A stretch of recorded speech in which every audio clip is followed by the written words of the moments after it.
Сәлем достар, бүгінгі видеода мен сіздерге өте қытырлақ болып шығатын чипсидің рецептісімен бөлісетін боламын. Тыңдап көріңіздерші қалай қытырлайтынын.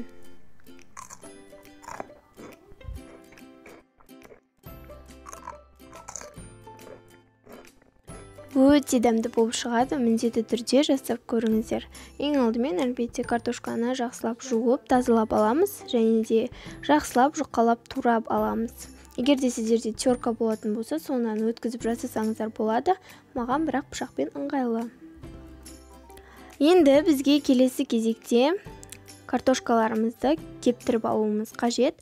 Ол үшін полотенце немесе салфетка қолдансаңыздар да болады. Кез келген нәрсемен кептірсеңіздер болады. Менде осындай мата, жақсылап үстінен басып кептіріп аламыз. Және де майымызды қыздырып, чипсыларымызды саламыз, жақсылап қуырып аламыз. Енді өздеріңіздің қалауларыңызша осы жерде қара бұрыш, қызыл бұрыш, түрлі дәмдеуіштерді қосып әрлесеңіздер болады.